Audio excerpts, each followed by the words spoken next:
الشیطان الرجیم بسم اللہ الرحمن الرحیم وبہ نستعین وهو خیر المعین صلی اللہ علی سیدنا محمد وآلہ الطاہرین۔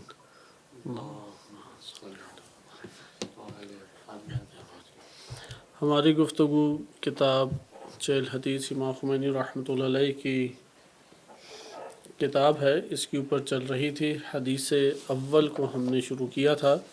آج ہم انشاءاللہ تعالی اسی کتاب کے بقیہ شرح کو دے کے چلیں گے۔ تعارف آپ کی خدمت میں چہل حدیث کا کرایا گیا تھا۔ امام خمینی رحمۃ اللہ علیہ نے اسے فارسی زبان میں لکھا، جس کے بعد یہ عربی میں اور فارسی میں ترجمہ ہوئی ہے۔ کتاب کی تمام حدیثیں الکافی سے لی گئی ہیں، اور یہ اس کے امتیازی نکات میں سے ایک نکتہ ہے کہ امام خمینی رحمۃ اللہ علیہ نے اس کے انتخاب کے لیے جن احادیث کا انتخاب کیا ہے وہ الکافی سے ہیں۔ ہم یہاں پہ حدیث کے متن کو پہلے دوبارہ پڑھتے ہیں، اور جو شرح امام خمینی رحمۃ اللہ علیہ نے ذکر کی ہے اس کو لے کے آگے چلتے ہیں۔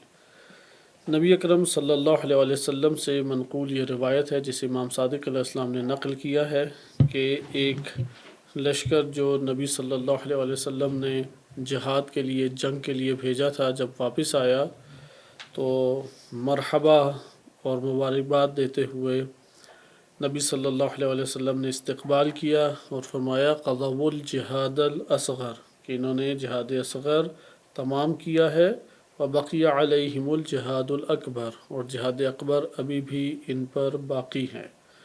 فقیل یا رسول اللہ، کہا گیا اے اللہ کے رسول، مل جہاد الاکبر، جہاد اکبر کیا ہے؟ قال جہاد النفس، نفس سے جہاد لڑنا جہاد اکبر ہے۔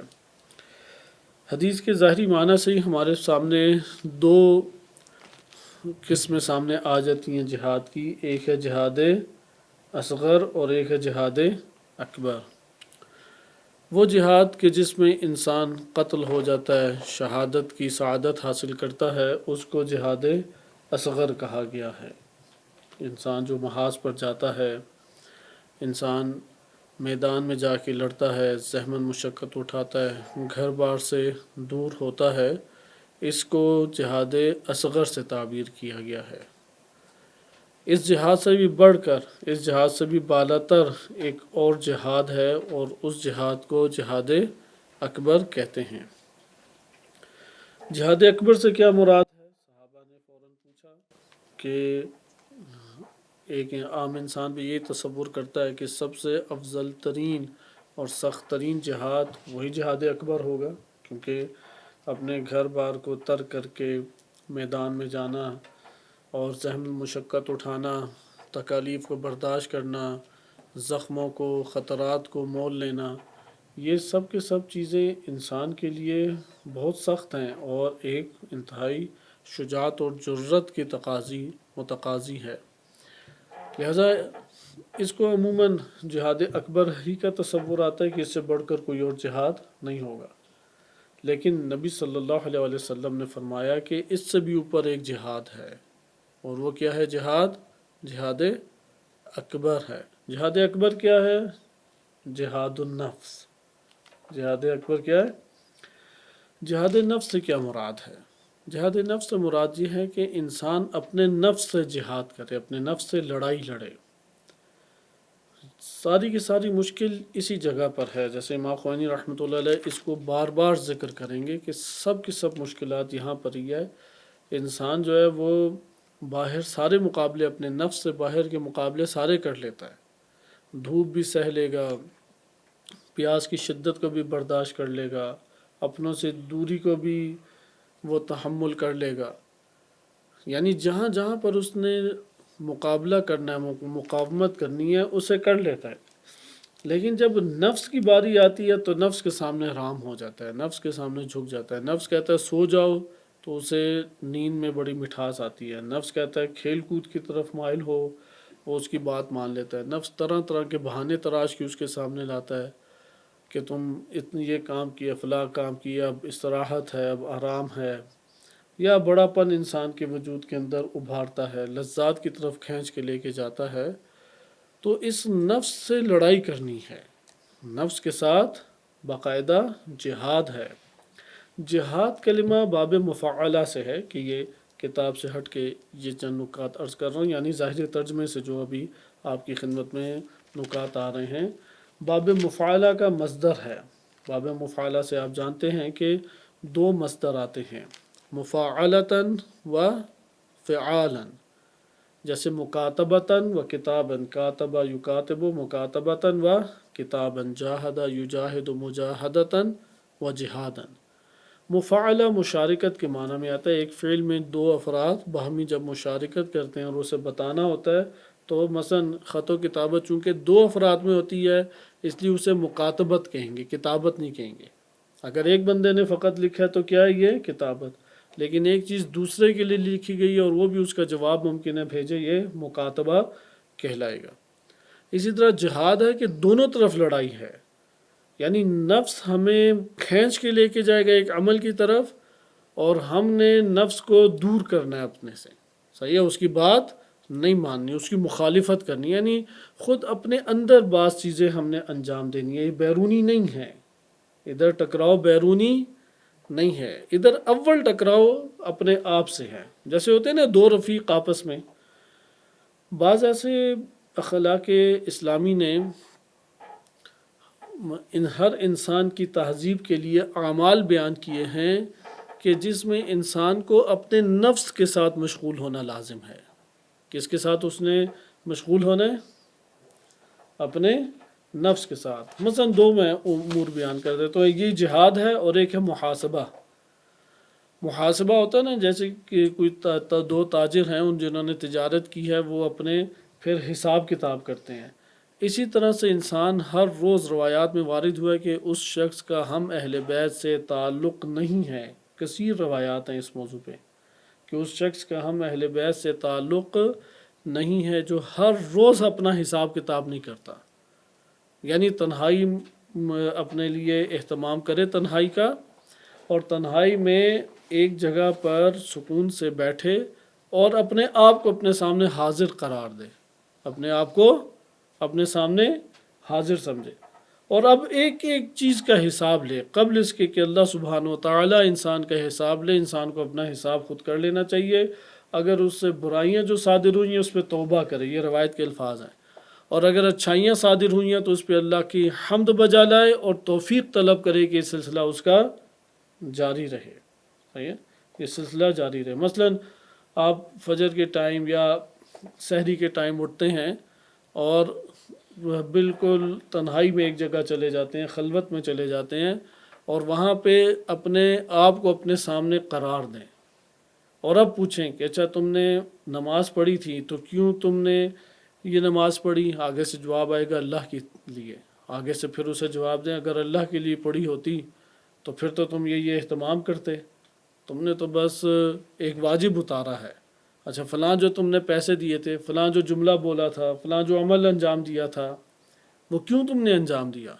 ایک ایک چیز کا اس نفس سے حساب لیں، اور اگر وہ جواب نہ دے یہاں پہ خدا کی بارگاہ میں معذرت خواہی کرے، توبہ کرے، استغفار کرے، پھر اچھائیوں کا پوچھے، اور کامیاب ہو جاتا ہے کہ اخلاص کی بنیاد پہ اس نے اچھائی انجام دی تھی، نہ کسی شخص کے لیے نہ اپنے آپ کے لیے، بلکہ فقط اللہ کے لیے اس نے عمل انجام دیا تھا، کار خیر انجام دیا تھا۔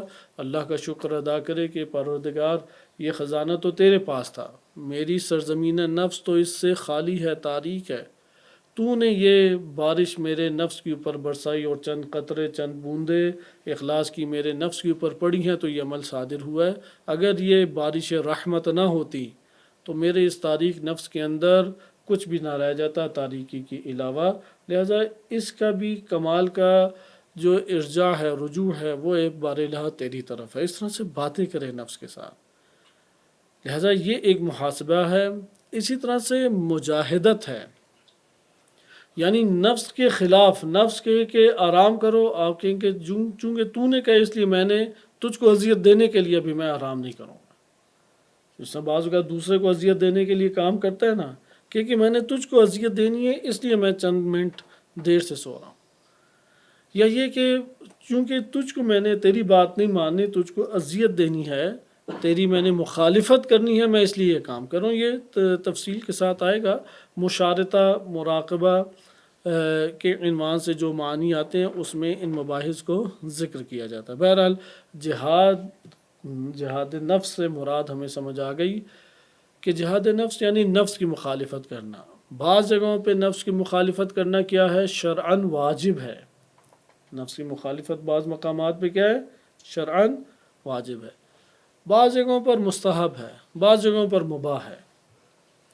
اخلاق کے دائرے میں آئیں تو وہ مباح بھی ضروری ہے، وہ مستحب بھی ضروری ہے۔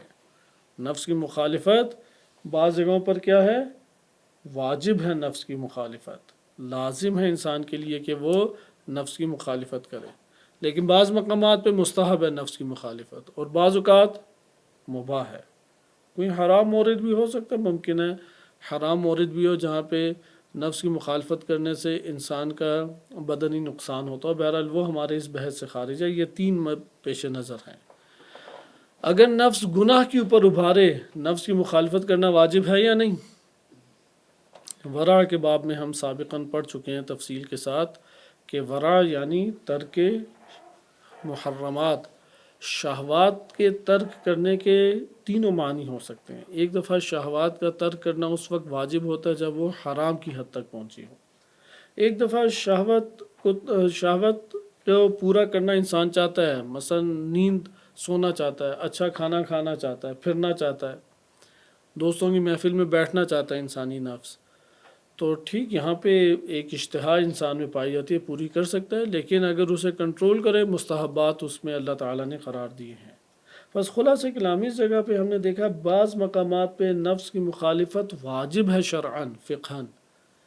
وہ کون سا مورد ہے؟ جب نفس حرام کے اوپر ابھارے، اس کی توہین کر دو، اسے برا بھلا کہہ دو، اسے تنگ کرو، اسے فلاں طریقے سے تھوڑے ذلت و خواری کا احساس دلاؤ، فلاں فلاں مختلف طرح سے انسانی نفس تقاضے کرتا ہے۔ حرام کا تقاضا کرے تو نفس کی مخالفت واجب ہے۔ اچھا، اب اس کے بعد آ جاتے ہیں مستحب کی صورت میں۔ نفس کہتا ہے آرام کرو، جبکہ حکم الہی ہے کہ تم مثلا نفل پڑھو، نماز شب پڑھو۔ یہاں پہ نفس کی مخالفت انسان کرے تو اس کے لیے اجر و ثواب ہے۔ اخلاق کے دائرے میں دیکھیں تو لازم ہے کہ مخالفت کرے، شرعی طور پہ مخالفت واجب نہیں ہے، لیکن اخلاق کے اعتبار سے کیا ہے؟ تہذیب نفس کے اعتبار سے لازم ہے کہ نفس کی مخالفت کرے۔ تیسرا مباح مورد آ جاتا ہے۔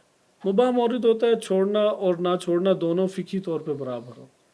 اس مورد میں بھی اخلاق کہتا ہے کہ نفس کی مخالفت کرو، اور اگر ائمہ اطہار علیہ السلام کے بیانات کی طرف آ جائیں تو اگر اچھائی کا حکم دے تب بھی نفس کی مخالفت کرو، اور اس وقت نفس کی مخالفت یہ ہے کہ نفس سے باتیں کرے، اس کی سرزنش کرے کہ تو اب اس ٹائم اتنا نیک اور پاکیزہ اور پارسا نہ بن، اور نیک بن کے جو تمہیں مشورے اچھے دے رہا ہے میں تیری وجہ سے اسے نہیں مانوں گا، میں اللہ تعالیٰ کے حکم کی وجہ سے مانوں گا، میں عقل کی تائید کی وجہ سے مانوں گا، میں انبیاء و ائمہ علیہ السلام کی اطاعت کی وجہ سے مانوں گا، اے نفس تیری وجہ سے اسے نہیں مانوں گا۔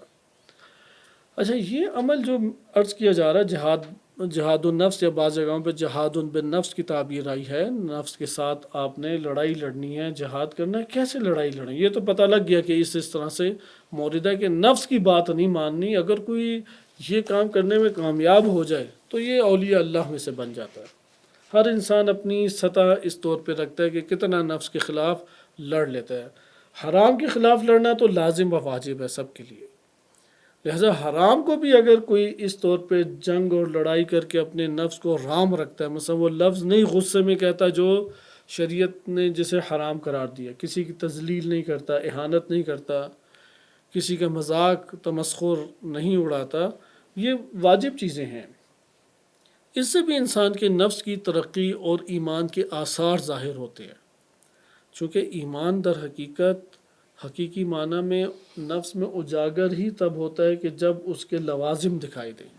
یہ نقطہ آیت اللہ یزدان پناہ حفظہ تعالی، یہ کل کے ہی درس میں اسے ذکر کر رہے تھے، عرفان در وادی عمل. بہرحال ایمان اور تقوی کو انہوں نے ذکر کیا. یہ نقطہ میں اس باب میں آپ کی خدمت میں عرض کر دیتا ہوں، اور اہم نقطہ ہے کہ اشیاء کی کیا ہوتے ہیں، آثار ہوتے ہیں. مثلا اگر پانی ٹھنڈا ہو تو اس کا اثر کیا سامنے آئے گا، ٹھنڈ سامنے اجاگر ہوگی، ممکن ہے دھواں ہلکا سا نکلتا ہمیں دکھائی دے. اگر ایک شے گرم ہے اس کے کیا ہوں گے، آثار. ہر شے کس سے پتہ لگتی ہے، اپنے آثار سے پتہ لگتی ہے. صحیح ہے، ہر شے اپنے آثار سے پتہ لگتی ہے. آپ بقیہ چیزیں بھی دیکھ سکتے ہیں کہ آپ اس میں دیکھیں گے کہ اثر کی وجہ سے شے تک پہنچ رہے ہیں، اس کا جو اثر برپا ہو رہا ہے اس کی وجہ سے شے تک پہنچ رہے ہیں. یہاں پہ سوال پیدا ہوتا ہے کہ ہم ایمان کا دعویٰ کرتے ہیں تو ایمان کے آثار کہاں پر ہیں. مثال کے طور پر میں کہتا ہوں کہ اللہ تعالیٰ قادر ہے، میرا ایمان ہے. مثلا ہم سب کا ایمان ہے یا نہیں، اللہ تعالیٰ کے قادر ہونے پہ، خداوند متعال کے قدیر ہونے پہ ایمان ہے.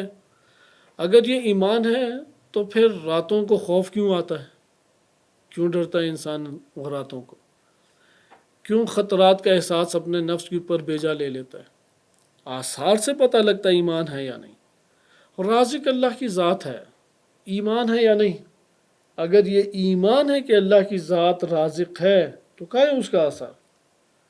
کیوں انسان پیسے ختم ہو جانے کے اوپر بھکلاہٹ کا شکار ہو، کیوں آئندہ کا تفکر کر کے، فکر کر کے اپنے اندر خوف زدہ ہو اور مختلف طرح سے سٹریس اور ٹینشن کا شکار ہو.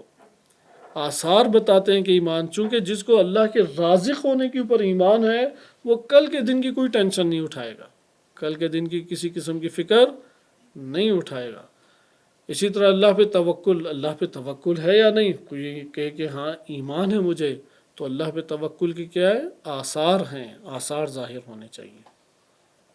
اسی طرح سے جب نفس سے جہاد کریں گے، کوئی کہے کہ نفس سے جہاد کرو، اگر نفس سے جہاد کرے، نفس کے جہاد کے آثار دکھائی دیں گے. مثلا اگر ایک انسان اپنے نفس سے جہاد کر رہا ہے تو حد عقل گناہ کو انجام نہیں دے گا، گناہ کو کسی صورت میں بھی انجام نہیں دے گا، چونکہ نفس کی مخالفت. گناہ سے نفس لذت لینا چاہتا ہے، قلیل سی لذت اور ہمیشہ کی تباہی، تو یہاں پہ وہ اپنے نفس سے لڑائی لڑے گا. امام خمینی رحمۃ اللہ علیہ کے ہم کلام کی طرف ابھی توجہ کرتے ہیں.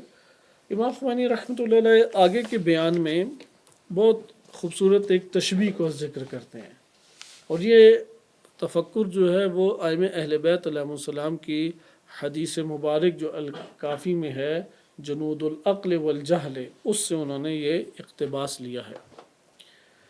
انسان کا جو نفس ہے اس کی مملکت ہے ایک، اور وہ کون سی مملکت ہے، یہ بدن ایک زمین ہے، جیسا کرۂ ارض ہے نا زمین. اسی طریقے سے بدن جو ہے وہ نفس کے لیے زمین ہے جس کے اندر 7 ممالک آباد ہیں.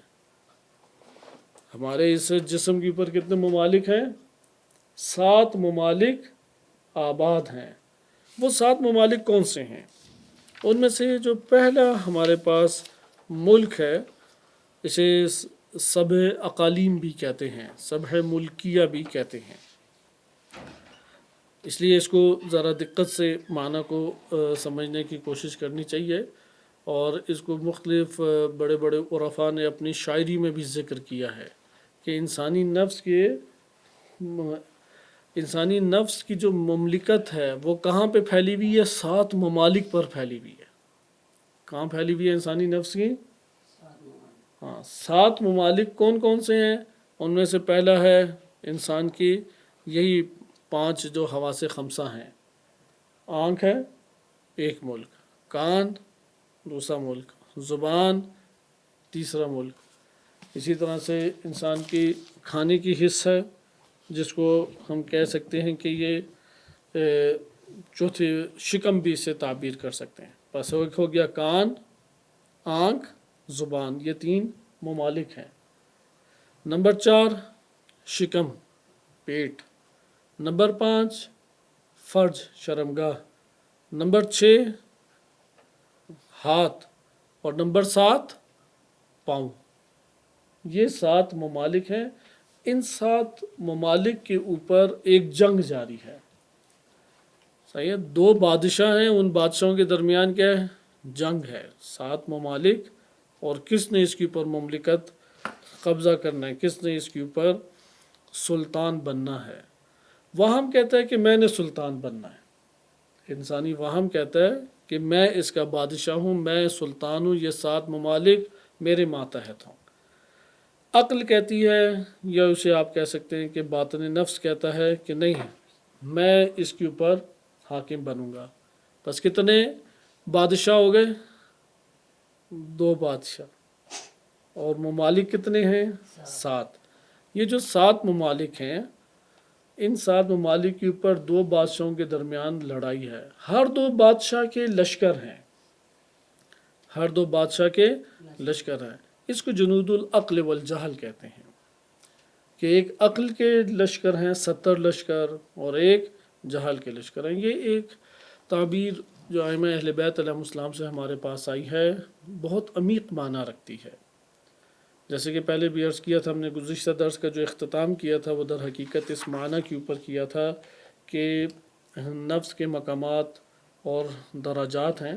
یہ جو انسان کا ایک بدن ہے جسے ظاہر ملکیہ کہتے ہیں، اور ایک غیبیہ ملکوتیہ کہلاتا ہے۔ انسان کی جو روح ہے اس کا تعلق غیبیہ ملکوتیہ کے ساتھ ہے، اور انسان کے بدن کا تعلق وہ ملکیہ دنیاویہ کے ساتھ ہے۔ پس نفس جو ہے وہ عالم غیب اور ملکوت سے تعلق رکھتا ہے، لیکن اس کا جسم جو ہے وہ اسی ملکیہ دنیاوی سے تعلق رکھتا ہے۔ ادھر اب مقامات اور درجات ہیں، بعض نے 7 ذکر کیے ہیں، بعض نے 4 ذکر کیے ہیں، بعض نے 3 ذکر کیے ہیں، اور بعض نے 2 ذکر کیے ہیں۔ ہم ابھی اس بحث میں آگے نہیں بڑھتے کہ کتنے ہیں، آگے چلتے ہیں کہ ان مقامات اور درجات میں جو لشکر ہیں رحمانی اور عقلانی کہلاتے ہیں۔ غیبی ملکوتیہ ہیں جسے لشکر عقل کہتے ہیں، اس کو لشکر رحمانی بھی کہہ سکتے ہیں۔ یہ انسان کو لشکر اٹھا کے نفس کو عالم ملکوت کے ساتھ جذب کرتے ہیں، اس کے طرف کھینچ کے لے کے جاتے ہیں۔ یہ جو 70 لشکر ہیں، ان لشکروں کو اگر ہم اختیار کریں، ان سے تعلق جوڑیں، تو نفس چار نہ چار کس کی طرف جائے گا؟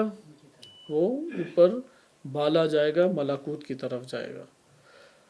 اور اس کے مقابلے میں شیطانی اور جہلانی لشکر ہیں۔ بس یہ ہمارے انسان کے نفس کی لڑائیاں اسی طریقے سے چل رہی ہیں۔ ایک طرف انسانی لشکر کا ٹکراؤ کس سے ہے؟ لشکر کا ٹکراؤ یعنی ایک لشکر ہے انسان کا رحمانی اور عقلانی، رحمانی اور عقلانی۔ یہ ایک بادشاہ ہے جو کہتا ہے کہ میں نے مملکت سبعہ کے اوپر قبضہ کرنا ہے، اور ایک کیا ہے سلطان، وہ شیطانی اور جہلانی ہے، شیطانی اور جہلانی ہے، یہ کہتا ہے کہ میں نے قبضہ کرنا ہے۔ پھر آگے ذکر کرتے ہیں کہ اگر انسان وہ جنود رحمانی سے تعلق قائم کر لے تو یہاں پہ اہل سعادت کہلاتا ہے، اور اگر انسان وہ جہلانی و شیطانی لشکروں سے تعلق پیدا کر لے اور وہ حاکم ہو جائے تو انسان شقی اور قسی القلب کہلاتا ہے۔ یہ ہمارے پاس ایک معنی ہو گیا۔ پس بدن کی اب ایک حقیقت کی طرف ہم منتقل ہوں، جو بدن کی حقیقت ہمارے سامنے اجاگر ہوتی ہے، اس کو ملاحظہ کریں۔ انسان کی روح در حقیقت ایک ہی انسان کی روح ہے، انسان کے وجود میں ایک ہی روح ہے، اور یہ روح مختلف پہلو رکھتی ہے تو مختلف نام بنتے ہیں۔ یہ روح کے ایک ہی حقیقت انسان کی کتنی ہے؟ ایک ہی ہے۔ یہ قابل دقت ایک نقطہ ہے، اس کے اوپر مختلف طرح کے بیانات اور مختلف طرح کے کلام ہیں جو ہمارے ہاں علماء اخلاق و عرفاء نے ذکر کیا ہے۔ اگر ہم اس کو مد نظر رکھیں تو ہمارے پاس اجاگر ہوگا کہ انسان کے پاس ایک ہی روح ہے، اور یہ روح مختلف پہلوؤں سے مختلف نام رکھتی ہے۔ مثال کے طور پہ اس کی ایک مثال میں آپ کی خدمت میں عرض کروں کہ اگر ایک شخص ہے وہ مثلا اپنے محلے میں ہمسایہ کہلاتا ہے، گھر میں باپ یا بیٹا یا ولی کہلاتا ہے، اپنے کام کے اعتبار سے جو اس کا پیشہ ہے اس پیشے کا عنوان ملتا ہے، یہاں پہ اب مختلف نام اس کے پڑھ رہے ہیں یا نہیں پڑھ رہے؟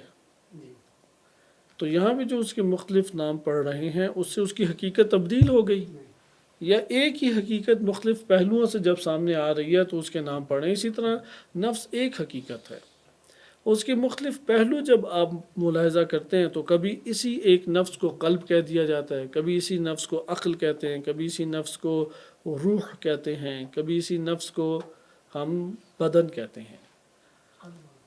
بس یہ جو انسانی روح ہے اس کا سب سے نچلا حصہ کون سا ہے، سب سے پست ترین مقام اس کا کون سا ہے؟ وہ بدن کہلاتا ہے، جو کہ مرنے کے بعد ادھر ہی رہ جائے۔ بدن کوئی اور شے نہیں ہے، وہی ایک منزل ہے انسانی نفس کی۔ اسی کو امام خمینی رحمۃ اللہ علیہ کتاب میں بھی لکھتے ہیں کہ یہ بات آپ جان لیں بے دان، کہ یہ بات تمہیں معلوم ہو کہ مقام اول نفس و منزل اسفل آن، کہ نفس کا جو سب سے نچلا درجہ ہے، جو سب سے نچلا مقام ہے، وہ منزل ملک و ظاہر و دنیائے آن است، وہ نفس کی ظاہری و ملکی اور دنیاوی حیثیت ہے۔ یعنی یہ بدن بھی ہماری روح کا ہی ہے، ایک مقام، ایک مرتبہ، صحیح ہے۔ اس نے اسی دنیا میں رہ جانا ہے، اس کے بعد یہ آگے نہیں بڑھے گا، واضح بات۔ بعض یہ سمجھتے ہیں کہ نفس اور بدن دو الگ الگ اشیاء اس طور پر ہیں کہ کوئی اس کا روح کی اس منزل اور مرتبے کے اعتبار سے حیثیت نہیں ہے۔ ملا صدرہ رحمۃ اللہ علیہ نے جو مطالب ذکر کیے ہیں اس سے یہ بات ثابت ہوتی ہے، اور امام خمینی رحمۃ اللہ علیہ نے اسی کو ذکر کیا ہے کہ عرفان بھی اس بات کا قائل ہے اور حکمت مطالعہ بھی، کہ جو ہمارا انسانی جسم ہے یہ جسم روح انسانی کا سب سے نچلا مقام اور مرتبہ ہے، جو موت کے بعد اسی دنیا میں رہ جائے گا اور پھر ہمراہ نہیں ہے۔ بہت ساری ایسی چیزیں ہوتی ہیں کہ جو انسان کے وجود کا حصہ ہوتی ہیں، انسان کے جسم کا بھی حصہ ہوتی ہیں، لیکن وہ اس سے جدا ہو جاتی ہیں اور پھر جدا ہو کے ہمیشہ اس سے انسان کنارہ کش ہو جاتا ہے۔ جیسے انسان کو زخم لگتا ہے تو وہی جلد اوپر آ کے خشک ہو جاتی ہیں، ہونٹ کے اوپر ایک جھلی بن جاتی ہے، خشک ہو جاتی ہے، وہ کہاں سے آئی؟ آپ کہیں گے وہی میرے ہونٹ کا ہی حصہ ہے، وہ میرے ہاتھ کا ہی حصہ ہے، لیکن یہ وہ حصہ ہے کہ جو میرے ہاتھ کے اعتبار سے صحت مند ہاتھ یا انگلی کے حصے کے اعتبار سے فساد کا شکار ہو گیا، اور وہ جب جسم سے جدا ہو جاتا ہے تو ہاں یہ جدا ہونے کے قابل تھا، لیکن آیا کہاں سے؟ ہمارے ہی جسم سے آیا۔ اچھا، ہمارے جسم کا حصہ رہا، وہ ایک مدت رہا اور پھر جدا ہو گیا۔ روح کا بھی اسی طرح سے خداوند متعال نے انسان کی روح کو جو ظاہر کیا ہے، 3-4 نظریات ہیں اس کے اوپر۔ جو ملا صدرہ رحمۃ اللہ علیہ کا نظریہ ہے کہ اس دنیا کے اندر روح جو اللہ سبحانہ وتعالیٰ خلق فرماتا ہے، ظاہر فرماتا ہے، تو وہ جسمانیت الحدوث روحانیت البقاء، حدوث کے اعتبار سے جسم سے ظاہر ہوئی ہے، لیکن اس کی بقا ہمیشہ روحانی ہے جو مادی جسم سے کے بغیر ہے۔ خوب، یہ آپ نے پہلی لائن اس میں آپ نے ملاحظہ کی کہ یہ جو بدن ہے یہ انسان ہی کا سب سے نچلا مرتبہ ہے، لیکن موت کے بعد کیا ہوگا؟ یہ مرتبہ اسی جگہ پر رہ جائے گا۔ اور یہی بدن جو ہے، جو انسان کی ظاہری بنیاد یا ظاہری طور پہ جو بناوٹ انسان کی ہے، وہ خداوند متعال نے عطا کی ہے اس دنیا کی زندگی بسر کرنے کے لیے۔ اس ظاہری جو بدن ہے یہ میدان جنگ ہے۔ یہ ظاہری بدن کیا ہے؟ ایک میدان جنگ ہے۔ اس بدن کے 7 ممالک ہیں، اس ممالک کے اوپر دو بادشاہ ہیں جو کیا چاہتے ہیں کہ قبضہ کریں، جو بادشاہت کریں۔ پہلا بادشاہ وہ وہم ہے، وہم اور شیطان، چونکہ ہم یہ سابقہ دروس میں پڑھ چکے ہیں کہ شیطان اور انسان کی روح کا جو تعلق جس حصے سے بنتا ہے وہ وہمیات ہیں۔ وہم کو عقل ساقط بھی کہتے ہیں، ہم تفصیل سے پڑھ چکے ہیں، خیال سے جدا ہے۔ ملا صدرہ رحمۃ اللہ علیہ سے پہلے فلسفہ اسلامی میں وہم اور خیال کو ایک دوسرے سے جدا تصور کیا جاتا تھا. عقل، وہم، خیال تینوں الگ الگ قوت شمار ہوتی تھی، لیکن ملا صدرہ رحمۃ اللہ علیہ کے فلسفے میں خیال کے بعد فقط عقل ہے. ہاں، عقل ایک دفعہ سقوط کر جاتی ہے، خیال کے مرتبے پہ گر جاتی ہے، اسے کہتے ہیں وہم. انسان جتنے بھی تخریب کارانہ اعمال انجام دیتا ہے، فاسد اعمال انجام دیتا ہے، وہ وہمیات کی بدولت ہے. جو شخص وہمیات کو کنٹرول کر لے وہ گناہوں کی انجام دہی سے بھی بچ جاتا ہے. اس لیے وہم کہتی ہے کہ میں اس کے ان 7 ممالک پر سلطان ہوں گی.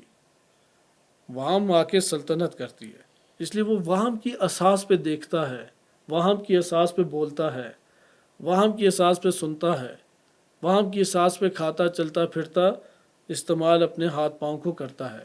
یہ جو وہم ہے یہ شیطان سے تعلق اس کا جڑواتی ہے. ایسا ایک سلطان ہو گیا جو انسانی بدن کے اوپر آ کے حملہ کر کے قابض ہوتا ہے. بادشاہ کا نام کیا ہے وہم. وہم یعنی وہی شیطان جو ہم کہتے ہیں نا نفس کے اندر بھی ایک شیطان ہے. وہ شیطان کون ہے؟ وہ یہی وہم ہے. وہم کا اگر تعلق ہو، اگر ہاں کوئی انسان اپنے آپ کو اندر کاملاً پاکیزہ کر دے تو اس کا شیطان شیطنت کرنے سے بچ جائے گا. جیسے بعض روایات میں وارد ہوا ہے کہ نبی اکرم صلی اللہ علیہ وسلم سے ہر انسان کے ساتھ ایک جس طرح فرشتہ شیطان بھی ہے. تو انہوں نے پوچھا یا رسول اللہ پھر آپ کے ساتھ بھی تو ہوا شیطان؟ کہا کہ ہاں میرے ساتھ بھی ہے، لیکن وہ میرے ہاتھوں اسلام لا چکا ہے. یعنی وہ مقامی عصمت کے اوپر فائز ہیں کہ شیطان اس میں دخل اندازی نہیں کر سکتا. بس سلطان ایک ہے، اس سلطان کا نام کیا؟ وہم. وہم کیسے آتا ہے؟ وہ اپنے لشکر لے کے آئے گا، کیونکہ بادشاہ تو بدون لشکر نہیں آ کے قبضہ کر سکتا. کتنے لشکر ہیں اس کے؟ جنود العقل والجہل، چونکہ اسی وہم کو جہل بھی کہہ دیں، جہل کے لشکر. اسی کو شیطان کہہ دیں، شیطان کے لشکر. 70 لشکر ہیں. ان 70 میں سے انسان جس کو انجام دے گا وہ کامیاب اس لشکر کے ذریعے سے انسان کے اوپر ہو جائے گا. صحیح ہے؟ بس بدن سے جو اعمال صادر ہو رہے ہیں، مثال کے طور پہ ابھی ہم دیکھتے ہیں کہ ایران ایک مملکت ہے جس میں انقلاب اسلامی کی کامیابی کے بعد نظام ولایت فقیہ، نظام امامت یعنی نیابت امام زمان علیہ السلام میں نظام قائم ہے. اب یہاں پہ ایک سلطان ہے جو کہ نائب امام مہدی علیہ السلام کی حیثیت رکھتا ہے اور وہ یہاں پہ تدبیر فرما رہا ہے. ادھر آ جائے امریکہ آ جائے تو کیا ہوگا؟ وہ ایک ہی سرزمین ہے. آپ دیکھیں نا اسی سرزمین پہ مثلا رہبر معظم آیت اللہ العظمہ امام خامنائی حفظہ اللہ تعالی موجود ہیں. امام خامنائی کی تدبیر کا نتیجہ کیا ہے؟ جمعہ ادھر ہو رہا ہے، عیدین ادھر پڑھی جا رہی ہیں، ظلم کے خلاف آواز اٹھ رہی ہے، ظالمین کے خلاف مبارزہ جاری ہے، مقاومت جاری ہے، حوزہ جات کھل رہے ہیں، علماء کو عزت و شرف حاصل ہے، بے حجابی کو ختم کرنے کی شدید کوششیں ہیں، طرح طرح کے خیر آپ دیکھ رہے ہیں کہ صادر ہو رہے ہیں اور مقابلہ بھی دشمنان کی طرف سے جاری، میدان جنگ بنا ہوا ہے. اچھا اب اس جگہ پہ آ جائے، زمین یہی ہے لیکن امریکہ اپنا نظام لے کے آتا ہے بے نام ڈیموکریسی ہے، اس کے پیچھے استکباریت و استعماریت. وہ آئے گا تو پھر کیا صادر ہوگا؟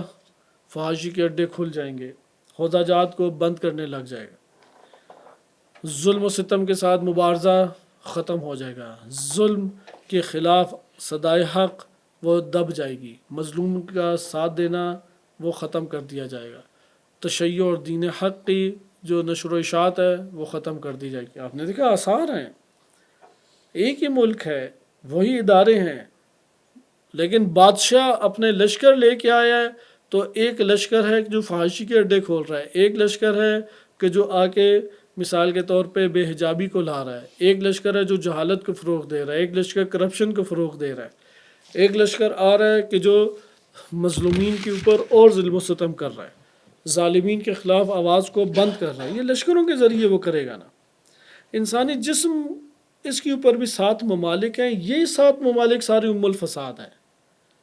چونکہ انہی 7 ممالک کے ذریعے، انہی 7 اقالیم کے ذریعے، انہی 7 قوتوں کے ذریعے وہ اس دنیا کی لذتوں کو حاصل کرتا ہے، اس کے اوپر اگر وہم آ کے سلطان بن جائے، یعنی وہم اور شیطان یا جہل آ کے سلطان بن جائے، اب اس کے لشکر دندناتے پھریں گے، وہ آنکھوں سے ان اعمال کو انجام دے گا کہ جو لشکر تقاضا کریں گے، تخریب کاری، زبان سے الفاظ بولے گا کہ جو لشکر اس کا تقاضا کریں گے۔ اس کے مقابلے میں عقل ہے، عقل کہتی ہے کہ میں حاکم ہوں۔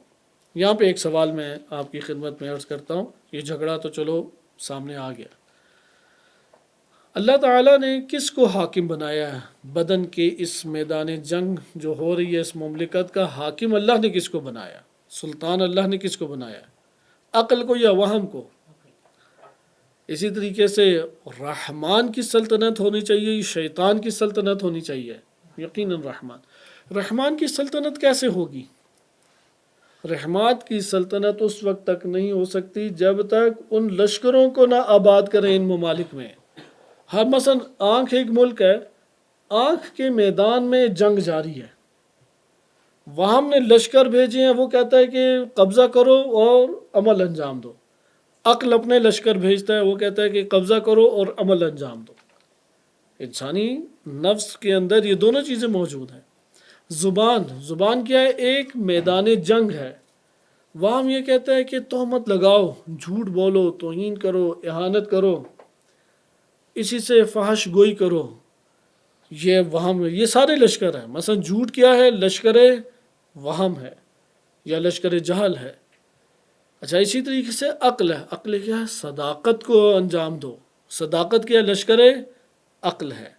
صداقت آئے گی زبان سے صادر کرانے کے لیے، تو ادھر سے آئے گا کہ جو وہم نے لشکر بھیجا ہوا ہے کہ نہیں تم جھوٹ بولو۔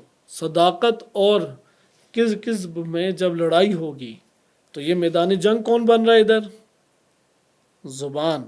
مثلا زبان کے اوپر ہے نا، زبان سے عقل نے لشکر چھوڑا تو لشکر عقل آ کے کیا کہہ رہا ہے کہ سچائی کو بیان کرو۔ ادھر سے لشکر چھوڑا وہم نے، اور وہ لشکر کا نام کیا؟ جھوٹ آ کے کیا کہے گا کہ زبان سے جھوٹ صادر کرو۔ اب میدان دونوں کے پاس ایک ہی ہے، وہ ہے زبان۔ لشکر عقل یعنی صداقت بھی آ گئی، اور لشکر وہم یعنی جھوٹ بھی آ گیا۔ اب دونوں میں مارکا آرائی جاری ہے، جس کا غلبہ ہوگا وہ صادر ہو جائے گا۔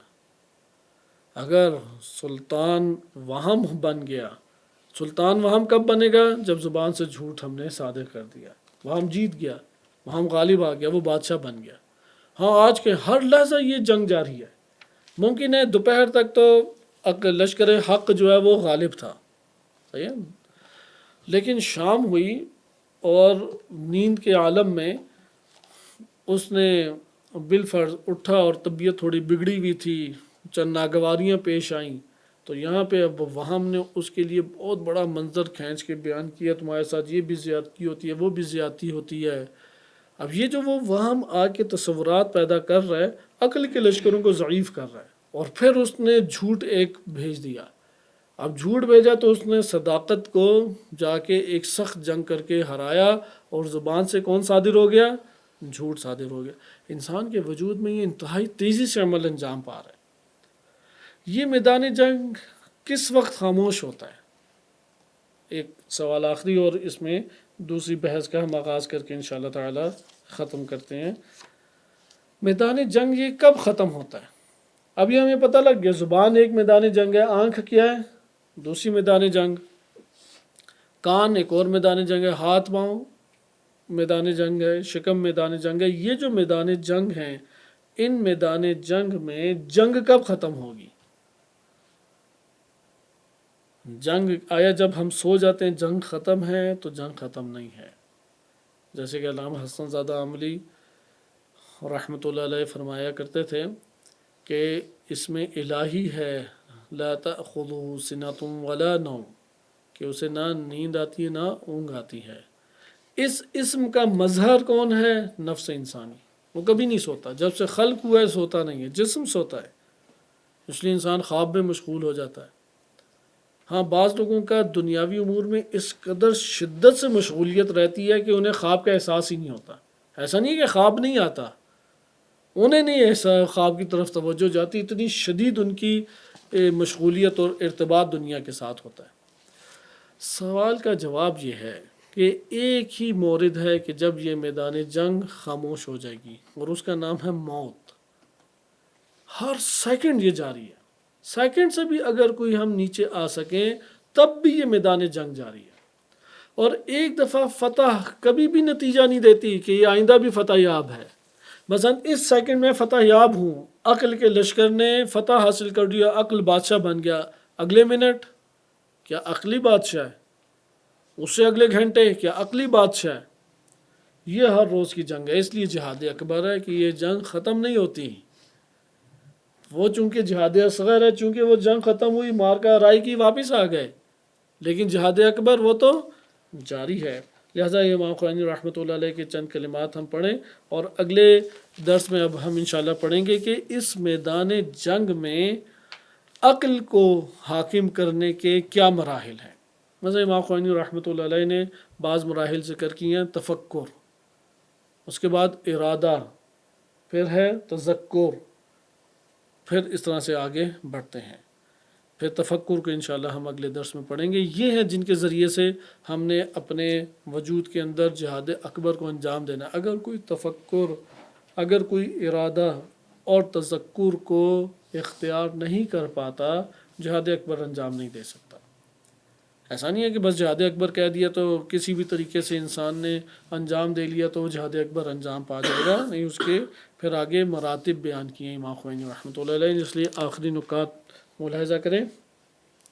ذکر کرتے ہیں کہ در این ممالک سبع، یہ جو 7 ممالک ہیں، در تحت تصرف نفس است، یہ نفس کے تحت تصرف ہیں۔ یہ 7 ممالک کس کے ماتحت ہے؟ نفس کے۔ وب مقام وہم، چونکہ مقام وہم جو ہے، وہم سلطان قوائے ظاہرے و باطن نفس است۔ یہ چونکہ انسان کی قوتیں ہیں، حواس خمسہ ظاہری ہیں، سونگنا، چکھنا اور دیکھنا، بولنا اور سننا۔ اسی طرح باطنی انسان کے وجود کے اندر قوہ ہے، صحیح ہے، حصہ مشترک ہے، قوت خیال ہے، قوت وہم ہے، قوت حافظہ ہے، قوت متخیلہ ہے۔ یہ ہمارے پاس 10 قوتیں بنتی ہیں۔ ان 10 قوتوں کا بادشاہ کون بنتا ہے؟ وہم، صحیح ہے، وہم، یا آپ اسے نفس بھی کہہ سکتے ہیں۔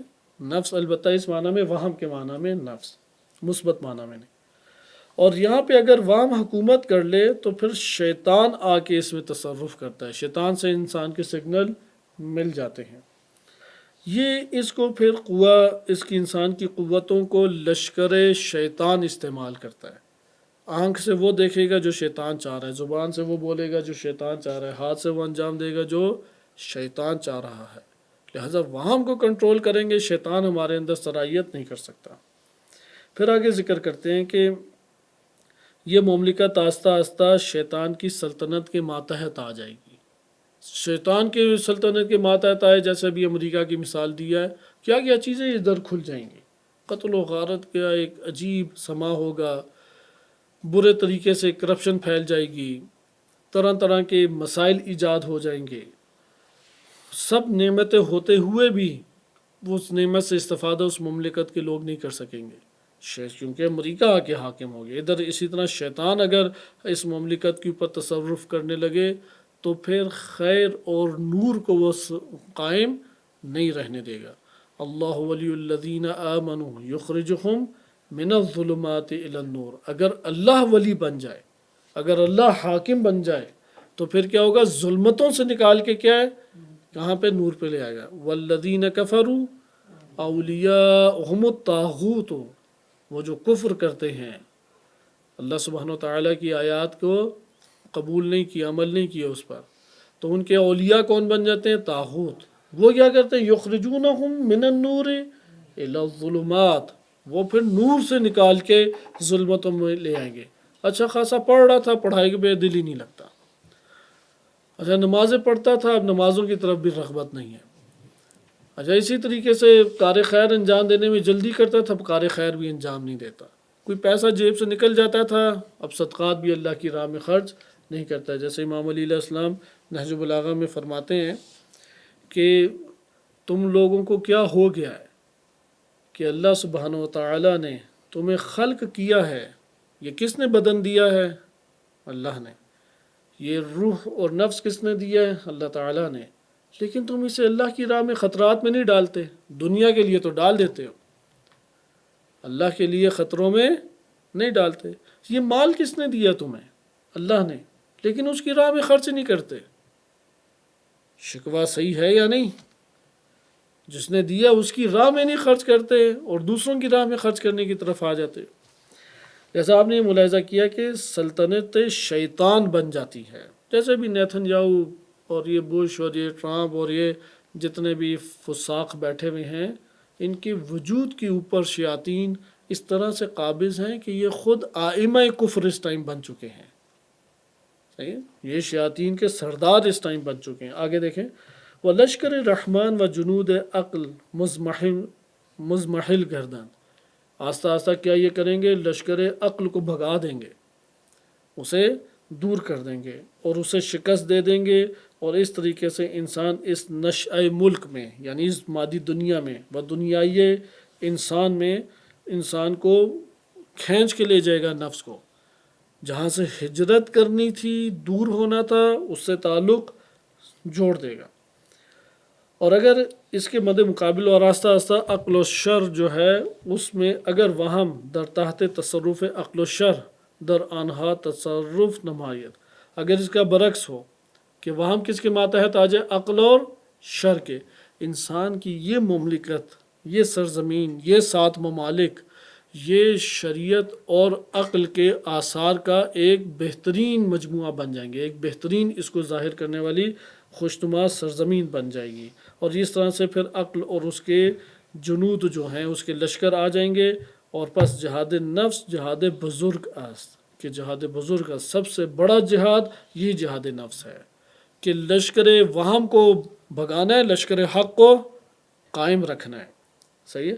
اور حتیٰ کہ امام خمینی رحمۃ اللہ علیہ فرماتے ہیں وَأَز کشت شدن در راہ حق تعالی بالتر است. اللہ کی راہ میں جو شخص شہید ہو جاتا ہے، اس شہید سے بڑھ کر جس مجاہد کا مقام اور مرتبہ ہے وہ جہاد بن نفس کا ہے. جس نے نفس کے ساتھ جہاد کیا یہ بڑا مجاہد ہے، اور جس نے میدان میں جا کے جنگ و قتال کیا وہ اس جہاد کے مقابلے میں چھوٹا مجاہد ہے. کہتے ہیں کہ در این مقام عبارت است، کہ یہاں پہ ہم اس بالفاظ دیگر کہہ سکتے ہیں کہ انسان کی قوہ کے اوپر اگر خالق دو جہان کا غلبہ ہو جائے تو پھر اس سرزمین کے اوپر شیاطین آ کے نہیں ڈگمگا سکتے، شیاطین آ کے قابض نہیں ہو سکتے، دندنا نہیں سکتے. شیاطین آ کے دندنا نہیں سکتے، وہ اس جگہ کے اوپر آ کے اپنا قبضہ نہیں کر سکتے. اور یہاں پہ یہ مقابلہ جاری ہے. آنکھ، زبان یہ میدان جنگ ہیں، کان میدان جنگ ہے. دونوں لشکر آ کے لڑ رہے ہیں. اس لڑائی کے اندر فتح یاب جو ہوگا اسی کے آثار اس مملکت میں حکومت کریں گے. اس کے بعد فصل کو ذکر کرتے ہیں. یہ مقام اول تھا. فصل کو ذکر کرتے ہیں اور وہ فصل ہے در تفکر است، کہ اس میں وہ ذکر کرتے ہیں کہ امام خمینی رحمۃ اللہ علیہ بیدان یہ بات جان لو کہ مجاہدت نفس، جہاد بن نفس کی پہلی شرط کیا ہے کہ اگر وہ اللہ تعالیٰ کی جانب حرکت کرنا چاہتا ہے اور اپنے نفس کے خلاف جہاد کرنا چاہتا ہے تو پہلی شرط ہے کہ وہ تفکر کرے. بعض علماء اخلاق ہیں انہوں نے اس کو 5ویں مرتبے پہ قرار دیے، پہلا نہیں. علامہ طباطبائی رحمۃ اللہ علیہ نے سیر و سلوک جو ہے ان کے دروس تھے، ان کے عظیم شاگرد آیت اللہ حسین محمد حسین تہرانی رحمۃ اللہ علیہ، انہوں نے اس کو جمع کیا. اس میں بھی انہوں نے یہ بات لکھی، اول جو نفس کے خلاف جہاد کر کے اللہ کی راہ کی طرف بڑھنا ہے اس میں سب سے پہلا تفکر ہے. پھر لکھتے ہیں کہ بعض نے ذکر قرار دیا کہ ذکر ہے، جیسے امام خمینی رحمۃ اللہ علیہ نے کہا کہ بعض اسے 5ویں نمبر پہ لے کے جاتے ہیں، لیکن خود امام خمینی رحمۃ اللہ علیہ کی نظر کیا ہے، اگر جہاد بن نفس کرنا چاہتے ہو تو غور و فکر پہلے کرو اپنے وجود پہ، اپنے نفس پہ. اور علامہ طباطبائی رحمۃ اللہ علیہ نے جمع کیا، کہا کہ فکر اور ذکر دونوں ہی پر ہیں.